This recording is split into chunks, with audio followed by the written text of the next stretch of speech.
உபாகமம் 10ஆம் அதிகாரம். அக்காலத்திலே கர்த்தர் என்னை நோக்கி, நீ முந்தினவைகளுக்கொத்த 2 கற்பலகைகளை வெட்டிக்கொண்டு மலையின் மேல் ஏறி என்னிடத்தில் வா. ஒரு மரப்பெட்டியையும் செய்வாயாக. நீ உடைத்து போட்ட முந்தின பலகைகளில் இருந்த வார்த்தைகளை நான் அந்த பலகைகளில் எழுதுவேன். நீ அவைகளை பெட்டியிலே வைப்பாயாக என்றார். அப்படியே நான் சீத்திம் மரத்தினால் ஒரு பெட்டியைச் செய்து முந்தினவைகளுக்கொத்த 2 கற்பலகைகளை வெட்டி அவைகளை என் கையிலே எடுத்துக்கொண்டு மலையில் ஏறினேன்.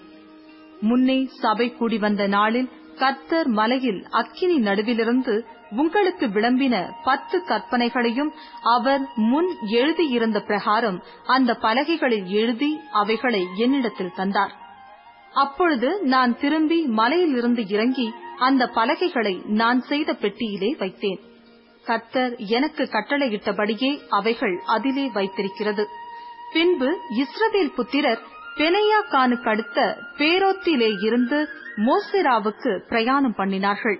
அங்கே ஆரோன் மரித்து அடக்கம் பண்ணப்பட்டான். அவன் ஸ்தானத்திலே அவன் குமாரனாகிய எலெயாசார் ஆசாரியனானான்.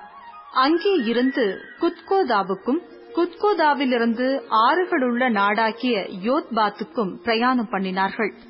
அக்காலத்திலே கர்த்தருடைய உடன்படிக்கை பெட்டியை சுமப்பதற்கும் இந்நாள் வரைக்கும் நடந்து வருகிறது போல கர்த்தருடைய சந்நிதியிலே நின்று அவருக்கு ஆராதனை செய்வதற்கும் அவர் நாமத்தை கொண்டு ஆசீர்வதிப்பதற்கும் கர்த்தர் லேவியின் கோத்திரத்தை பிரித்தெடுத்தார்.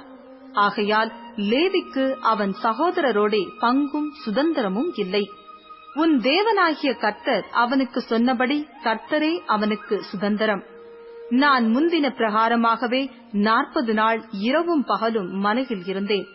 கர்த்தர் அந்த முறையும் என் மன்றாட்டை கேட்டு உன்னை அழிக்காமல் விட்டார். கர்த்தர் என்னை நோக்கி, நான் கொடுப்பேன் என்று அவர்களுடைய பிதாக்களுக்கு ஆணையிட்ட தேசத்தில் அவர்கள் போய் அதை சுதந்தரித்துக் கொள்ளும்படி நீ எழுந்து ஜனத்திற்கு முன்பாக பிரயாணப்பட்டு போ என்றார்.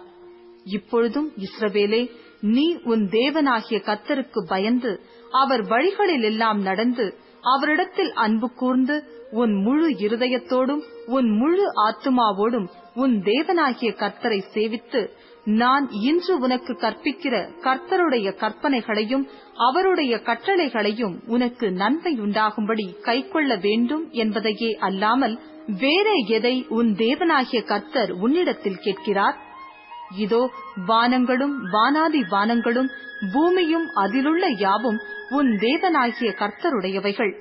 ஆனாலும் கர்த்தர் உன் பிதாக்கள் மேல் அன்பு கூறும் பொருட்டு அவர்களிடத்தில் பிரியம் வைத்து அவர்களுக்கு பின் அவர்களுடைய சந்ததியாகிய உங்களை இந்நாளில் இருக்கிறபடியே சகல ஜாதிகளுக்குள்ளும் தமக்கென்று தெரிந்து கொண்டார். ஆகையால் நீங்கள் இனி உங்கள் பிடரியை கடினப்படுத்தாமல் உங்கள் இருதயத்தின் நுனித்தோலை விருத்த சேதனம் பண்ணுங்கள். உங்கள் தேவனாகிய கர்த்தர் தேவாதி தேவனும் கர்த்தாதி கர்த்தரும் மகத்துவமும் வல்லமையும் பயங்கரமுமான தேவனுமாயிருக்கிறார். அவர் பட்சபாதம் பண்ணுகிறவரும் அல்ல, பரிதானம் வாங்குகிறவரும் அல்ல. அவர் திக்கற்ற பிள்ளைக்கும் விதவைக்கும் நியாயம் செய்கிறவரும் அந்நியன் மேல் அன்பு வைத்து அவனுக்கு அன்ன வஸ்திரம் கொடுக்கிறவருமாய் இருக்கிறார். நீங்களும் எகிப்து தேசத்தில் அந்நியராய் இருந்தபடியால் அந்நியரை சிநேகிப்பீர்களாக. உன் தேவனாகிய கர்த்தருக்கு பயந்து அவரை சேவித்து அவரை பற்றிக் கொண்டிருந்து அவருடைய நாமத்தை கொண்டு ஆணையிடுவாயாக.